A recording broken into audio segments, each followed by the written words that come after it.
नमस्कार, ये star news देख रहे हैं आप। मैं हूं आपके साथ हुज़ैफा गोल। वक्त हो चला है देश और दुनिया की खबरों का। अब आतंकवादियों को मुंह तोड़ जवाब मिलेगा। आपको बता दें कि कल की घटना है जहां 3 आतंकवादियों के हमले से 3 जवान शहीद हो गए और 11 घायल हो गए। आतंकवादियों ने कायरतापूर्ण हमला किया। इस आतंकी हमले में शहीद होने वाले जवानों की संख्या बढ़कर 3 हो गई। ये जानकारी पुलिस ने दी है। बता दें कि घायल जवानों का इलाज श्रीनगर शहर के 2 अस्पतालों में चल रहा है। आईजीपी कश्मीर विजय कुमार से मिली जानकारी के मुताबिक जैश के 2 पाकिस्तानी और एक स्थानीय आतंकी ने वारदात को अंजाम दिया। एक आतंकी संगठन कश्मीर टाइगर्स ने इस मामले की जिम्मेदारी भी ली है। खुफिया एजेंसी का मानना है कि जैश ए मोहम्मद का आतंकी सेल है। आतंकी हमले के बाद प्रधानमंत्री नरेंद्र मोदी ने इस हमले पर रिपोर्ट भी मांगी है।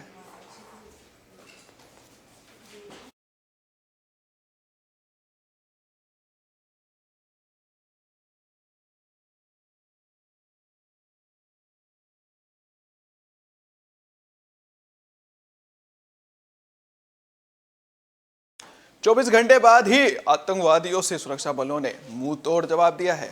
साथ ही आपको बता दें कि जेवन में पुलिस बस पर आतंकियों के हमले में 3 जवान शहीद हुए।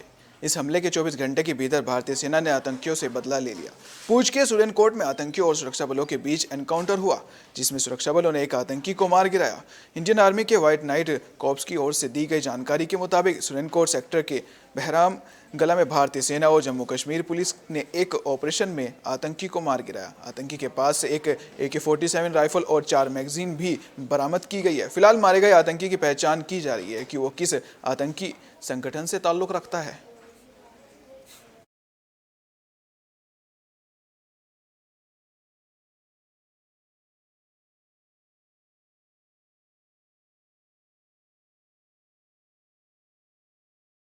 अब बात कोरोना की भी कर लेते हैं।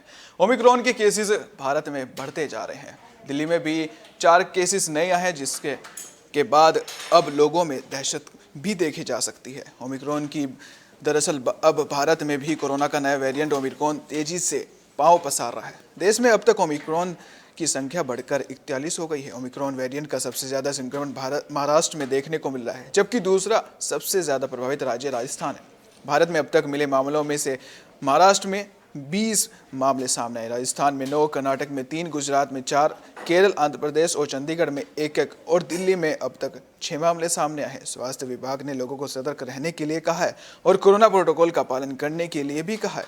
इसके अलावा केंद्र ने राज्यों से जांच में तेजी लाने के लिए भी कहा है। वहीं पिछले 24 घंटे में भारत में कोरोना के लगभग 5,784 नए मामले सामने आए हैं और इस दौरान 252 लोगों की मौत भी हुई है।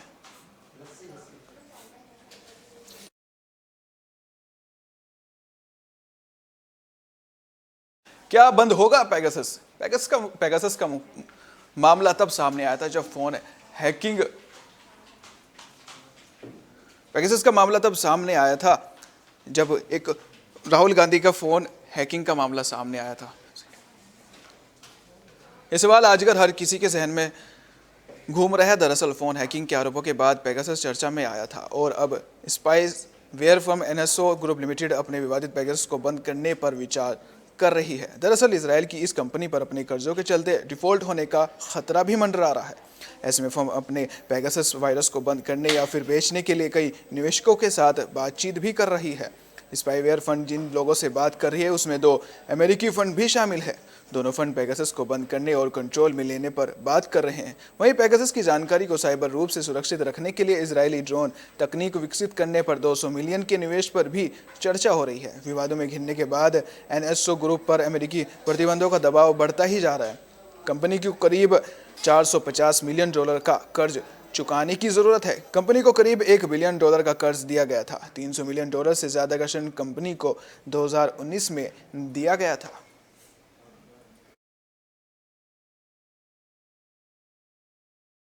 अब बात क्रिकेट की कर लेते हैं। दरअसल टी20 क्रिकेट से विराट कोहली ने अपनी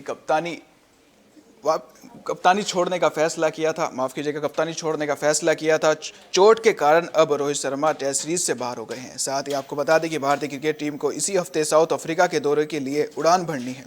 भारतीय टीम 26 दिसंबर से साउथ अफ्रीका के खिलाफ 3 टेस्ट मैचों की सीरीज खेलेगी और फिर दोनों देशों के बीच वनडे सीरीज भी खेली जाएगी। साउथ अफ्रीका के खिलाफ वनडे सीरीज से ठीक पहले विराट कोहली से सीमित ओवरों की कप्तानी छीन ली गई थी। T20 की कप्तानी कोहली पहले ही छोड़ चुके हैं। खबर आ रही है कि विराट कोहली साउथ अफ्रीका के खिलाफ वनडे सीरीज नहीं खेलेंगे। उन्होंने 3 मैचों की वनडे सीरीज से आराम की मांग की है। विराट कोहली के आराम की खबर चौंकाने वाली इसलिए भी है क्योंकि वह T20 विश्व कप के बाद न्यूजीलैंड के खिलाफ 3 मैचों की T20 इंटरनेशनल सीरीज और एक टेस्ट मैच से आराम लिए हुए थे। ऐसे में बड़ा सवाल है कि आखिर विराट कोहली ये कदम क्यों उठा रहे हैं। यहाँ तक कि अब भारतीय क्रिकेट कंट्रोल बोर्ड यानी BCCI के लिए भी मुश्किल बढ़ गई है। दरअसल रोहित शर्मा हैमस्ट्रिंग इंजरी के कारण साउथ अफ्रीका के खिलाफ होने वाली 3 मैचों की टेस्ट सीरीज से बाहर हो गए हैं। उनकी चोट गंभीर बताई जा रही है और ऐसे में माना जा रहा है कि वे साउथ अफ्रीका के खिलाफ तीनों मैचों के वनडे सीरीज भी नहीं खेल पाएंगे।